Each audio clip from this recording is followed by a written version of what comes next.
to about a half an hour because a lot of you are hungry or thirsty and want to go on to other events, as you indicated, perhaps.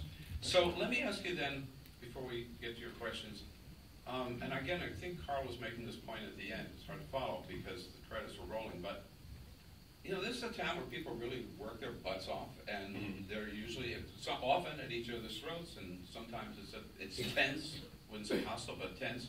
So, like, basically, what's wrong with one night just letting your hair down and having a good time? Zero. I don't think there's anything wrong with it. And you know, one of the arguments, I mean, I mentioned it here, but I don't necessarily throw my weight behind it. The whole argument of coziness, I don't totally buy that, primarily because that's what happens every other day of the year. So for people like the Times to say, I'm going to sit this one out, well, I mean, New York Times columnists hang out with the president and do off-the-record chats with the president. So, you know, they do similar versions of the same thing as well. So no, I actually don't have any problem with that. I think that, I mean, I think two things. I think even if on paper it's totally fine, I do think that, you know, this town has to be aware of how it's perceived in the outside world. And that dinner, even if on paper you can justify it, sends this really bad message to the rest of the world. Like, you ought to keep that in mind. I mean, I sort of think about it as, you know, this town is filled with people who do damage control and image consulting and all these things. And if you had a client who for at least 10 years was at 10% approval rating, would you ever tell that client, you know, just keep on doing what you're doing, it's great, it's working, don't change a thing? You would never say that to your client, and that client is our town.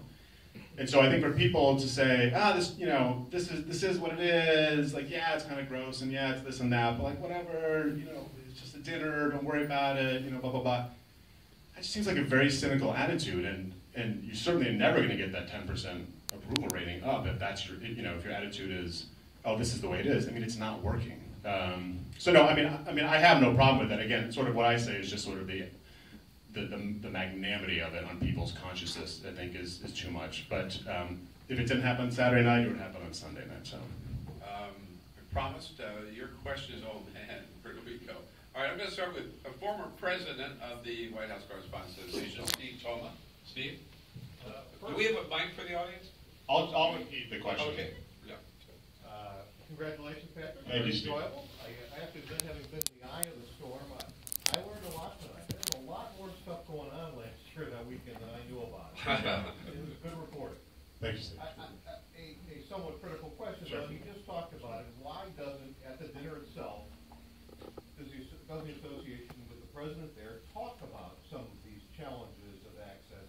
And my question to you, when we did that at some length last year, both in a video and from a podium, why didn't you show any of that? Talking about press access issues. Right. Well, I mean, I think that if I can repeat the question, at last year's dinner, there was some talk about the work of the association in fighting for access to the president and to top administration officials, and yet in Steve's question, in your movie tonight, you did not show that, and maybe ignoring that effort of the association. Well, I mean, to a certain extent, it's a matter of timing. I mean, one of the longest sections is the 8-minute montage with soaring violins that gives you guys endless amount of real estate talking about all the violations. So to a certain extent, for me to do that and then to also show a 3-minute speech at the dinner, it's a time issue. I mean, I think it's great that you guys did that. I think you should keep on doing it. I mean, the only thing that I would say, which I said to Bill, is it's the whole, you know, you kind of walk on eggshells a little bit on the president because he's the guest. And I get that. But I still think there's room for improvement. I don't think anybody walks away from those dinners being like, man, that was a really good speech they gave about press access. And they really went after President Obama and held his feet to the fire.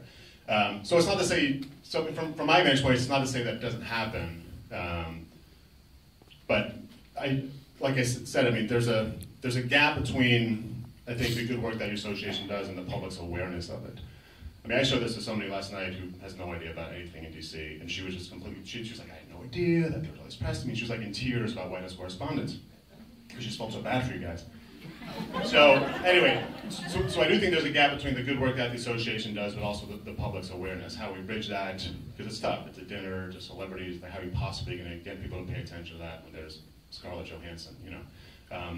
But whatever can happen to sort of get that on the radar screens of Americans, because I do think that they support the cause. I just don't think the message gets out that much. I have to say, I thought the scenes from the luncheon where the White House reporters were talking about problems with access and the panel with Susan Page and others, which was something that Steve organized at the National Association of Broadcasters, were very powerful parts of the movie. Yeah.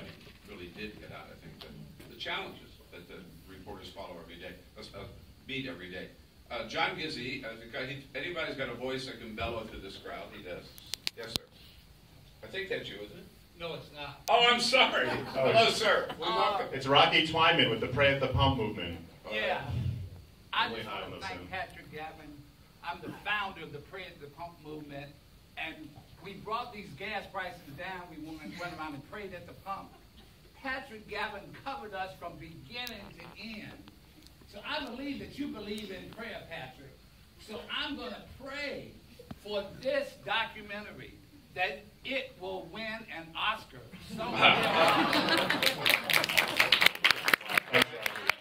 I want to walk the red carpet with you in Hollywood. And in conclusion, I just say, Patrick, this is your day. A harvest of hope is waiting. Man, this is your day. God, that was the best decision I ever made to cover that Pray at the Pump movement. Thank you, Rocky. Northern Light is breaking, man. The challenge is an old one, but you are a bold one. Right. And you're going to see victory if you hope and pray in this your glorious day. Long live Patrick. Thank you. Yes, Put that blurb on the movie poster. as they say, from your lips to God's ears. Right? Yes, Reverend. Please. Okay. That's just shout out your question. We'll repeat it. Yeah. I'm a reporter here in D.C., and I've been to the White House press room many times to try to ask a question. I think it's kind of interesting that if you're a reporter in the White House, if you're not in the first two rows, you have even less access. Right. The president and his secretary call on certain people. They pretty much know what they're going to ask, and if you're not one of those for the big news outlets, it's really hard to have access. Okay. Is there a question, or that's a statement? I guess. Well, Right. I guess it's something that I'm bringing up that's a concern for me. If we're talking about access and documentaries about that, I'm just saying it's very difficult. I mean, the association does work on that a little bit. I mean, sort of out of their hands, right? Yes. Right, Steve? I mean, that is, the seating chart is on your top 10 list of things you guys We don't change the do. seating once it's established, but we make a stink when they don't call on rows 3 through 7. They do Right. call too much on the first 2 rows, Yeah. and we raise that. I think everyone heard the comment on Nice Loud Voice. Thank you. There is that internal access question, if you want, in the White House briefing room. And as someone, there are 7 rows. As someone who sits in the 6th row, I can confirm that. But yes, let's see, Connie. Thank you, Connie.